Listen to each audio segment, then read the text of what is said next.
Hello students, हम लोग class 10th का चैप्टर 7 कोऑर्डिनेट ज्योमेट्री कर रहे हैं। ठीक, लास्ट क्लास में हमने सेक्शन फार्मूला से कुछ क्वेश्चंस किए थे, आज और क्वेश्चंस करेंगे। ठीक है, तो अपनी एनसीईआरटी बुक निकाल लें और एक्सरसाइज 7.2 क्वेश्चन नंबर 8 रीड करें आप लोग। ठीक, क्वेश्चन नंबर 8।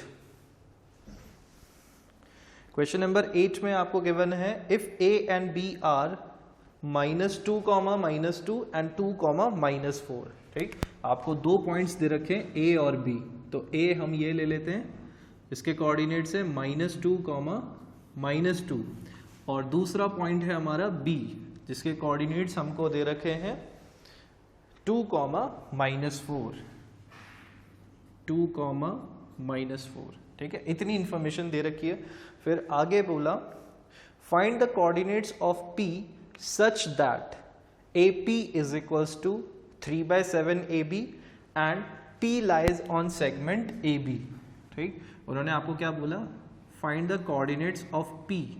अब P कहाँ है हमें कुछ पता नहीं है पहले, है ना, लेकिन उन्होंने बता दिया फिर आगे जाके that P lies on segment AB। तो सेगमेंट AB तो यही होगा जो A और B को ज्वाइन करेगा, उसके ऊपर पॉइंट P लाई कर रहा है ना, कहीं पर भी हो सकता है, यहाँ यहाँ यहाँ, मैंने सिर्फ रेफरेंस के लिए यहाँ पर उसको बना दिया है। ठीक है, तो ये A पॉइंट है, मैं सर्कल कर देता हूँ छोटे छोटे, और ये P पॉइंट है। ठीक है, अब उन्होंने आपको बोला that P is such that AP is equals to 3/7 of AB। ठीक है, यही रिलेशन दे रखा है, AP is equals to 3/7 of AB। ठीक है, तो ये आपको रिलेशन दे रखा है उन्होंने कि P पॉइंट जो है वो इस तरह से है that AP is equals to 3/7 of AB। ठीक, तो फिर कैसे होगा, है ना। अब आप सोचोगे कि सर हम AB को इधर ले आएंगे तो ये बन जाएगा AP upon AB is equals to 3/7, है ना। तो आपको दिखेगा कि रेशो आ रहा है, लेकिन ये नहीं हो पाएगा। क्यों नहीं हो पाएगा, क्योंकि आप देखो यहाँ पर ये AP है, AP, और ये पूरा AB है। जो रेशो है वो किसका गिवन है, AP और AB, AP is to AB का है, जबकि सेक्शन फॉर्मूला अप्लाई करने के लिए हमें किसका चाहिए होगा, AP इज टू PB। ठीक, हमें रेशो किसका चाहिए, AP इज टू PB का, ये रेशो हमें चाहिए, तब जाके हम इसमें सेक्शन फार्मूला अप्लाई कर पाएंगे। लेकिन यहाँ पर अभी हमारे पास क्या आ रहा है, AP इज टू AB आ रहा है, तो नहीं हो पाएगा ऐसे, है ना। तो चलिए फिर कैसे होगा देख लेते हैं। चलिए, तो ये इंफॉर्मेशन हमें गिवन है, AP is equals to 3/7 AB, है ना, यहीं से हमारा रेशो निकल के आएगा। देखो AP इज इक्वल्स टू, इस 7 को इधर ले आए, ठीक, इधर आके मल्टीप्लाई हो जाएगा 3AB। ठीक है, 7AP इज इक्वल्स टू 3। अब AB को आप ऑब्जर्व करो, AB कैसे बना हुआ है, AP plus PB, AP plus PB, ऐसे ही बना हुआ है AB जो है। ठीक है, तो ये हो जाएगा 7AP is equals to 3AP plus 3PB। हो गया। चलिए इस 3AP को इधर ट्रांसपोज कर दें, इधर चल जाएगा, तो ये हो जाएगा 7AP minus 3AP is equals to 3PB। ये हो गया। फिर उसके बाद देखें 7AP minus 3AP will gives us 4AP is equals to 3PB। अब थोड़ा सा हम टर्म्स को रीअरेंज कर लें, तो ये हो जाएगा AP upon AB is equals to 3/4। देखो ये इधर मल्टीप्लिकेशन में था तो इधर आके डिवाइड हो गया, ये इधर PB मल्टीप्लिकेशन में था, अच्छा मैंने गलत लिख दिया, यहाँ पे AB लिख दिया, ये है PB, AP अपॉन PB, ये PB इधर आके डिवाइड हो गया। ठीक, तो अब आप देखो यही तो रेशो हमें रिक्वायर्ड था, AP इज टू PB, तो एक तरीके से हमें क्या मिल गया, AP इज टू PB। ठीक, तो रेशियो हमें क्या मिल गया, ratio of AP is to PB is equals to 3:4। ठीक है, 3:4 रेशियो पता चल गया। अब हमें सिर्फ क्या करना है, P के कोऑर्डिनेट्स फाइंड करने। डायरेक्ट सेक्शन फॉर्मूला अप्लाई होगा, है ना, तो डायरेक्ट सेक्शन फॉर्मूला अप्लाई हो जाएगा यहाँ पर। तो देखते हैं कैसे होगा। चलिए, तो सबसे पहले हम लिख लेते हैं बाय यूजिंग सेक्शन फॉर्मूला। तो सेक्शन फॉर्मूला अगर यूज करेंगे हम, तो क्या था हमारा सेक्शन फॉर्मूला, है ना, एक बार मैं लिख देता हूं। ये हो जाएगा हमारा mx2 plus n x1 upon m plus n। ठीक, यहाँ पे m और n क्या थे, वैल्यू m:n रेशियो, है ना, comma m y2 plus n y1 upon m plus n। ये सेक्शन फॉर्मूला था। m की वैल्यू यहाँ पे 3 है और n की वैल्यू 4 है। ठीक, फर्स्ट कोऑर्डिनेट इसे मान लें x1 y1 और इसको x2 y2। ठीक है, जैसे चाहें वैसे कर लें, है ना। तो अब यहाँ पर क्या हो जाएगा, ये m3, देखो मैं यहाँ पर लिख देता हूँ ताकि आसानी रहेगी, 3:4 है। तो ये इधर वाला तो इससे मल्टीप्लाई होगा और इधर वाला इससे मल्टीप्लाई होगा। ठीक है, तो 3 × 2 प्लस 4 × -2 अपॉन 3 + 4, ये x कोऑर्डिनेट हो गया। फिर कॉमा, अब y कोऑर्डिनेट के लिए लिखना है, तो 3 × इधर वाले से -4 प्लस 4 × -2 अपॉन 3 + 4। ठीक है, तो ये हो जाएगा 3 × 6 -8 अपॉन 7, फिर कॉमा -12 -8 अपॉन 7। तो कोऑर्डिनेट क्या हो गया, 6 - 8 -2 अपॉन 7, कॉमा -12 और -8 क्या हो जाएगा, -16 upon 7। So this is the coordinates of point P। ठीक, तो यहां पर आप लिख लें coordinates of point P is -2 upon 7, -16 upon 7। ठीक है, नोट डाउन कर लें इसको।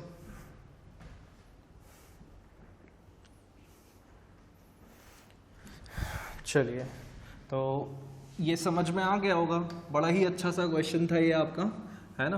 अब जो नेक्स्ट क्वेश्चन है, again it is another application of section formula. ठीक,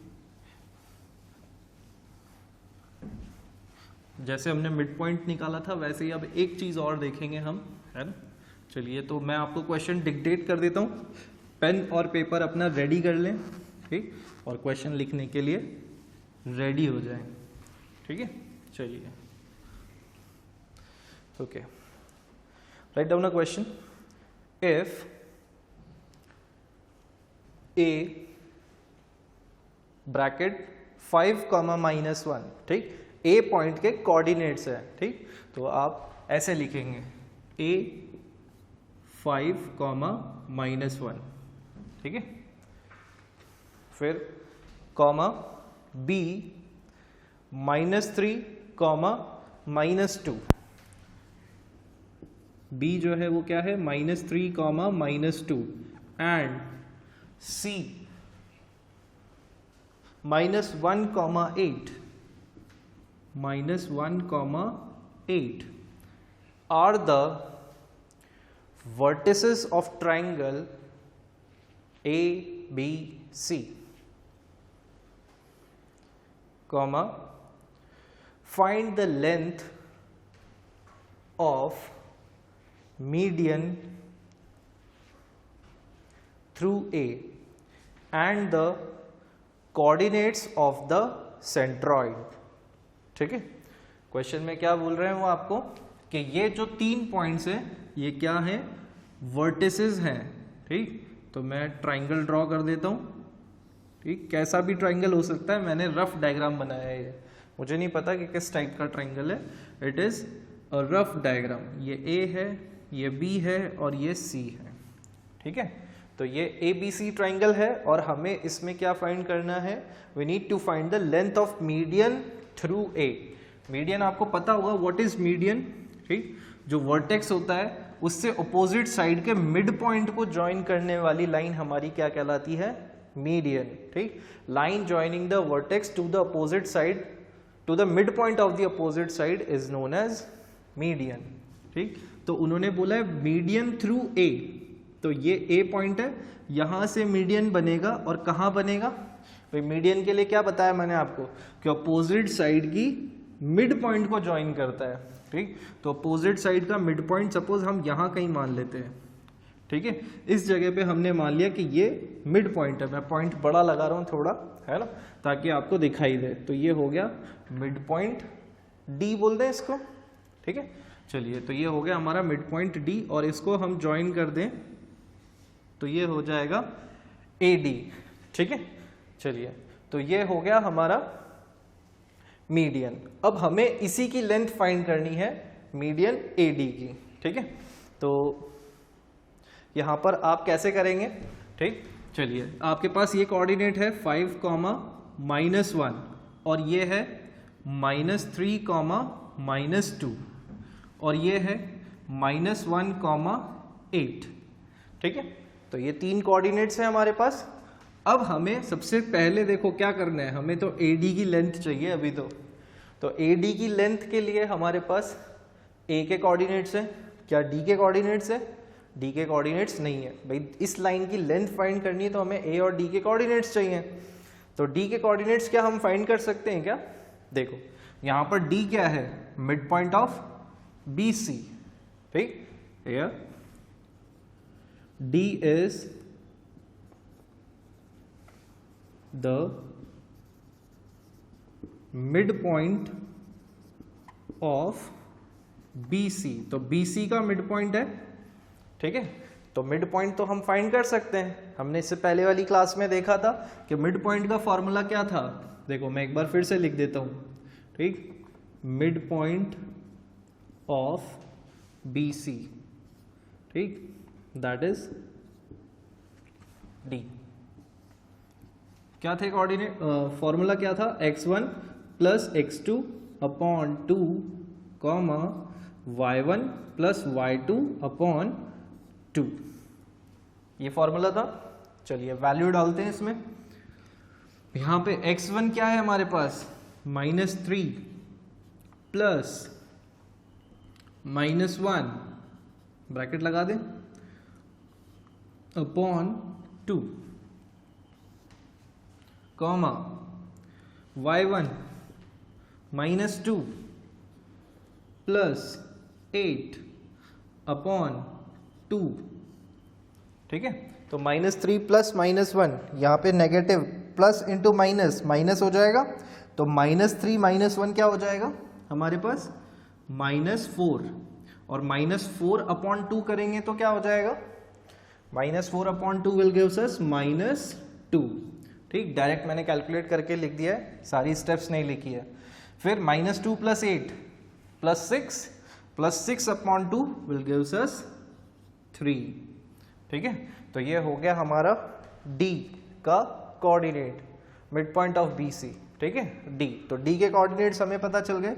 मैं यहाँ पे डायग्राम में लिख देता हूँ -2, 3. ठीक है, चलिए इतनी बात हो गई हमारी. अब इसके आगे हमें क्या फाइंड करना है, हमें फाइंड करना है AD की लेंथ. ठीक, तो अब तो बहुत आसान हो जाएगा. Length of AD by using distance formula. Distance formula हम यूज करेंगे। ठीक है, तो डिस्टेंस फार्मूला मैं एक बार लिख देता हूं यहां पर कि क्या था हमारा distance formula, x2 minus x1 whole square plus y2 minus y1 whole square. ठीक है, तो AD की लेंथ हमें फाइंड करनी है, तो ये क्या हो जाएगा भाई, यहाँ पर इसको फर्स्ट मान लो, इसको सेकंड मान लो, या इसको फर्स्ट, चेंज कर सकते हो आप अपनी इच्छा से, है ना। चलिए, तो मैं उसको सेकंड पॉइंट मानता हूँ, इसको फर्स्ट मान लेता हूँ, तो ये हो जाएगा 5 माइनस ऑफ -2। ये साइन वाला तो किसका है, फॉर्मूले का, और फिर क्या माइनस होगा, -2, है ना। आप देख सकते हो यहाँ -2 है, तो इसलिए हमने ऐसा किया। ये हो जाएगा whole square plus -1 minus 3 whole square. ठीक है, ये हो जाएगा हमारे पास 5 plus 2 that is whole square,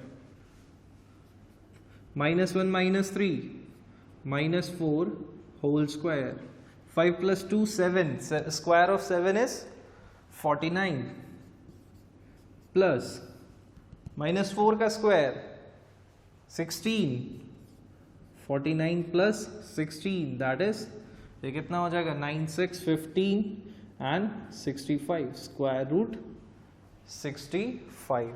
ठीक, तो लेंथ ऑफ AD क्या हो गई हमारी, स्क्वायर रूट 65। इतना नोट डाउन कर लें, फिर आगे देखते हैं। चलिए, है ना, यहाँ पर स्क्वायर रूट 65 यूनिट्स हो जाएगी, है ना, कोई यूनिट नहीं दे रखी होती है, तो आप यूनिट्स लिख दिया करो इस तरह से, यूनिट्स, क्योंकि कुछ यूनिट गिवन नहीं है ना, तो हम अपनी मर्जी से ऐसे लिख देंगे बस। ठीक है, चलिए, तो इतना हमारा हो गया। अब क्वेश्चन में एक चीज और उन्होंने हमको बोली, find the coordinates of median. ठीक है, मीडियन के, sorry not median, centroid, centroid के हमें कोऑर्डिनेट्स फाइंड करने हैं। ठीक, तो अब क्या होता है ये सेंट्रॉइड, पता है क्या आपको, हो सकता है कुछ को पता हो कुछ को नहीं, तो मैं एक बार बता देता हूं व्हाट इज सेंट्रॉइड। देखिए, कोई भी किसी भी तरह का ट्राइंगल होगा, ठीक, तो उसमें 3 साइड्स ही होंगी ABC, और उन तीनों साइड्स पे अपना अपना एक मीडियन होगा। ठीक, मीडियन अभी मैंने बताया था आपको कि वर्टेक्स से अपोजिट साइड के मिड पॉइंट को ज्वाइन करने वाली लाइन को हम क्या बोलते हैं, मीडियन। ठीक, तो ये तो इस वाली वर्टेक्स का मीडियन हो गया। इसी तरह से B के लिए भी यहाँ कहीं मिड पॉइंट होगा, तो ये इसको ज्वाइन करेगा। ठीक, फिर इसी तरह से C के लिए भी कहीं मिड पॉइंट होगा और ये उसको ज्वाइन करेगा। ठीक है, तो इस तरह से यहाँ पर आपके 3 मीडियन बन गए, मैंने इनको नाम दे दिया पॉइंट्स को PQR।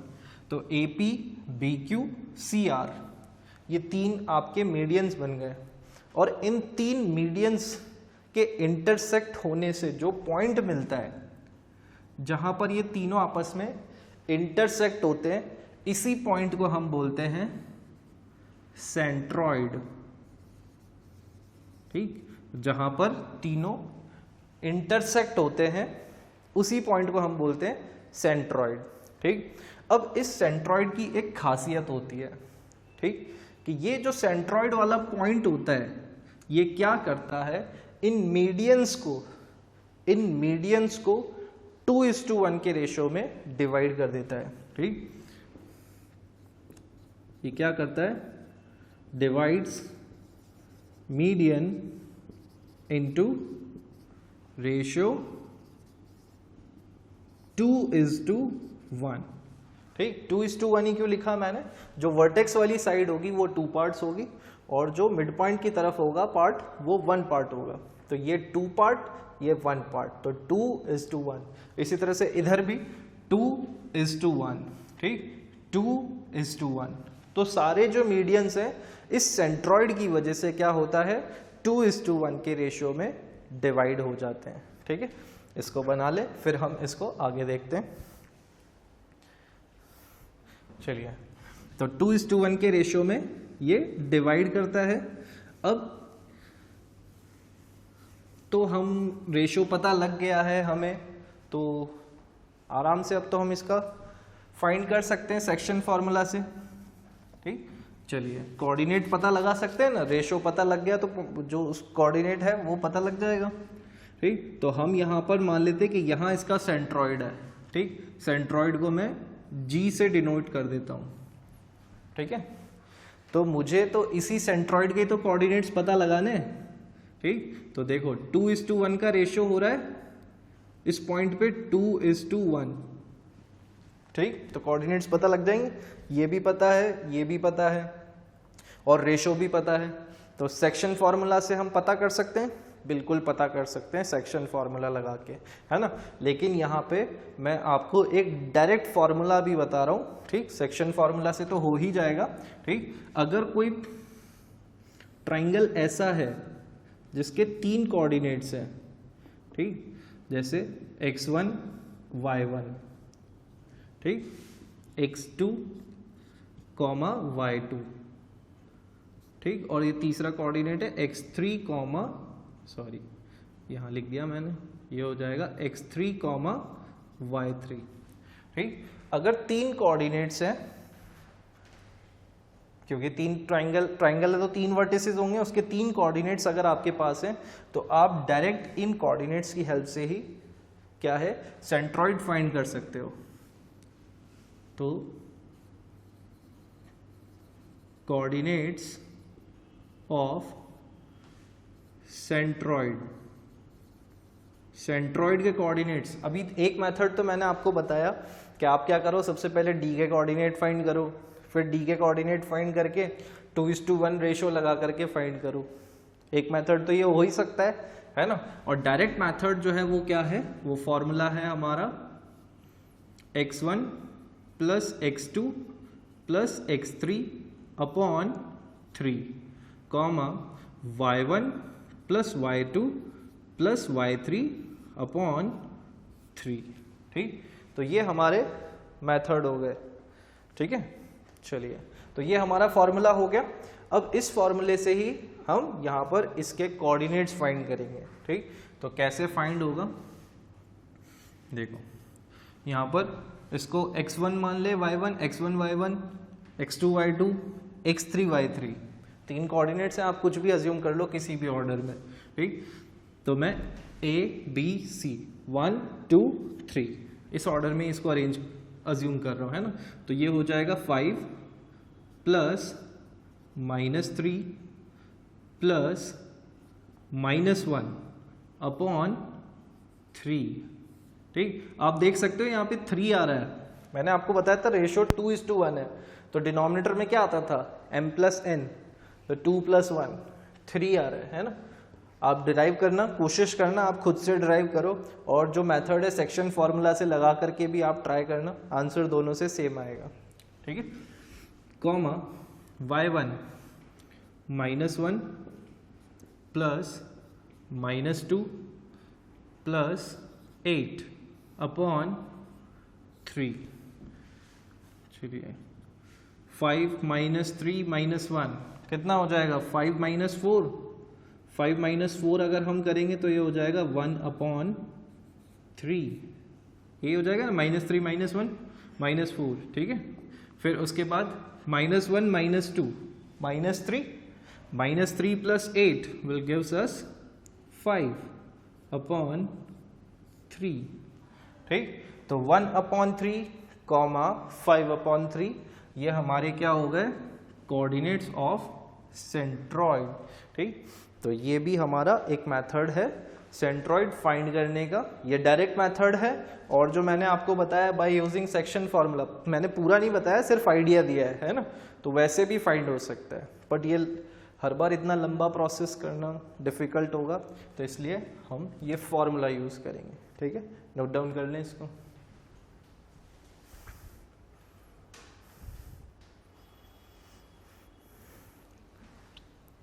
चलिए, तो आज के लिए हम बस इतना ही रखते हैं, है ना।